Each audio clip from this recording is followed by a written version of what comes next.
संग्रिया की आवाज़ का मैं स्वागत करता हूँ।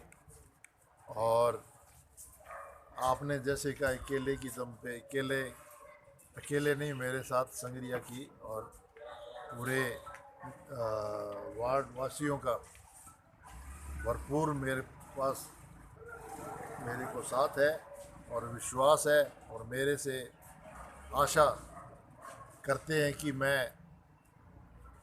दोबारा नगर पालिका में जाऊं और उनके जैसे पहले मैंने जो गरीब लोगों के एक एक रुपए के पट्टे दिए थे, वो भली भांति आप लोग जानते हो। मैं कोई करीबन 1000 के करीब मैंने 1 रुपए के पट्टे गरीबों को आवंटन किए थे।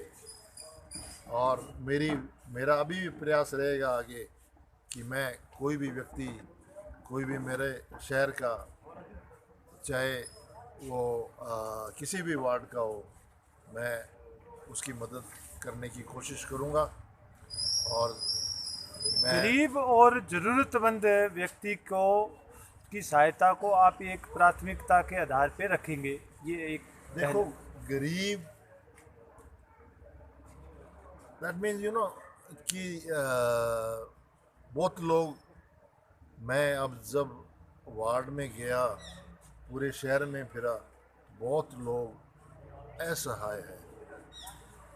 कई कई तो मतलब कि जो लड़की हैं जिन्होंने अपनी माता के सेवा के लिए शादी तक नहीं की, और सारा अपना जीवन अपने पेरेंट्स को, माता को, पिता की सेवा में निकाल दिया।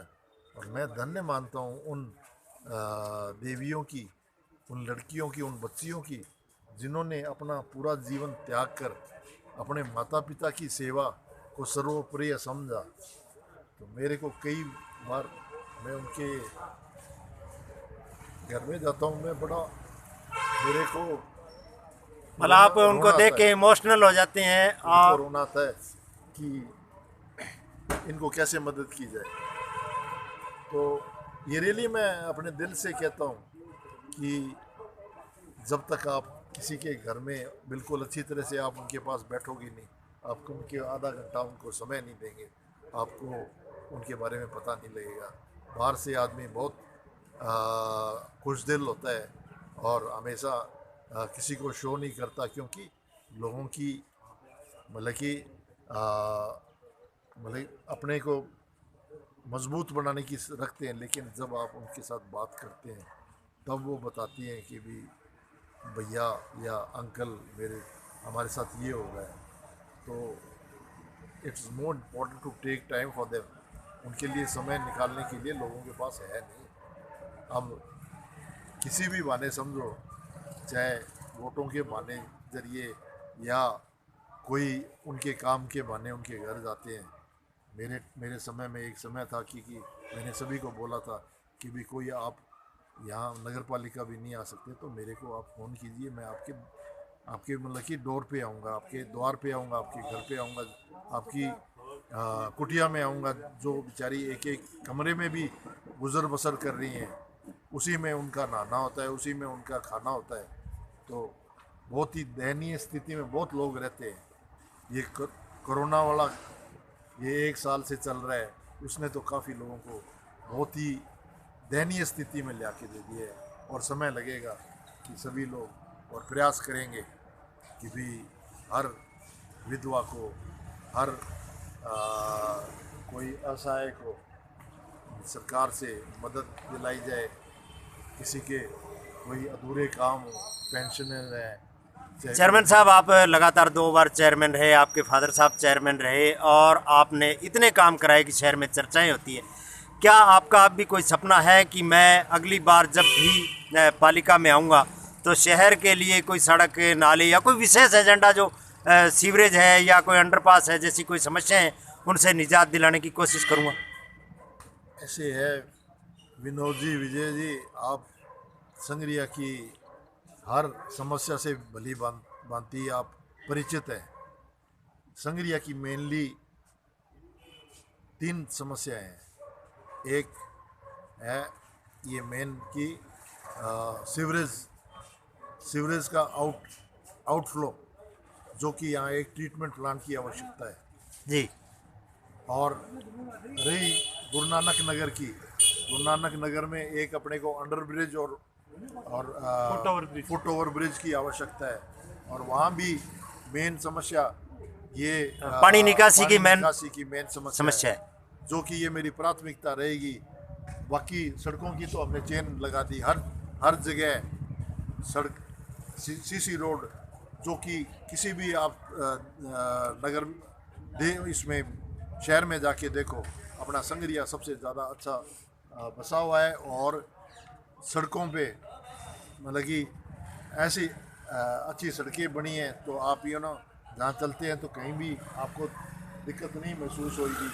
मेरी प्राथमिकता सबसे पहले गुरु नानक नगर की जो सीवरेज सिस्टम है, अंडरपास है, वो फुट ओवर ब्रिज है, और संगरिया की एक वाटर ट्रीटमेंट प्लांट, जो मेरा एक सपना होएगा। अगर भगवान ने चाह मेरे को उस जगह पहुंचाया जनता ने, तो मैं कैसे न कैसे करके मैं ये मेरा सपना है, और शहर को ये देने की मैं कोशिश करूँगा अपनी, चाहे मेरे को अपना पूरा टाइम पूरा का पूरा 5 वर्ष इसमें लगाना पड़े। एक आखिरी प्रश्न और, मामला तो हाईकोर्ट में है, लेकिन थोड़ा सा आप अतिक्रमण पे प्रकाश और डालें भी, आपकी क्या विजन रहेगा अतिक्रमण के मामले? आपको पता है कि पिछले समय भी ये अतिक्रमण का आ गया था। इसमें कई नॉर्म्स होते हैं जो कि किसी चेयरमैन ने या ईओ ने पढ़े ही नहीं, कि कितने वाहन यहाँ से गुजरते हैं। ये एक क्राइटेरिया होता है जिसमें कि इतने फुट की रोड होनी चाहिए, how many vehicle pass on that road. तो ये लोगों को पता नहीं है। मेरे समय में भी था, और मैंने 5 साल निकाले सिर्फ छोटे मोटा उनको जवाब देने की बात है, उनको सिर्फ अच्छी तरह से उनको समझाने की बात है। पीछे वो जो मेरे से पहले जो लोग थे, उन्होंने कई गलत वो आगे नियमों के ढीलेपन का फायदा, कुछ ढीलेपन के फायदे से कोर्ट को लिखित में दे दिए कि इतने हैं, जो बिना कोई सर्वे किए, बिना सर्वे और बिना मापदंड के उन्होंने खाना पूर्ति करने की कोशिश की। दोबारा इस जगह आए तो करेंगे, ये भी हमारी जनता के लिए। और मैं विश्वास दिलाता हूँ कि मैं एक भी मकान नहीं टूटने दूँगा।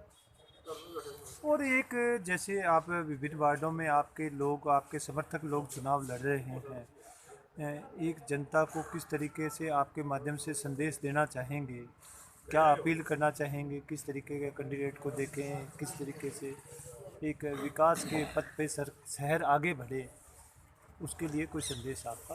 मैं पूरे संगरिया वासियों से अपील करता हूँ कि आपके वार्ड में जितने भी कैंडिडेट्स खड़े हुए हैं, उनको प्राथमिकता से देखें, शिक्षित, टिकाऊ, जो कि आगे जाके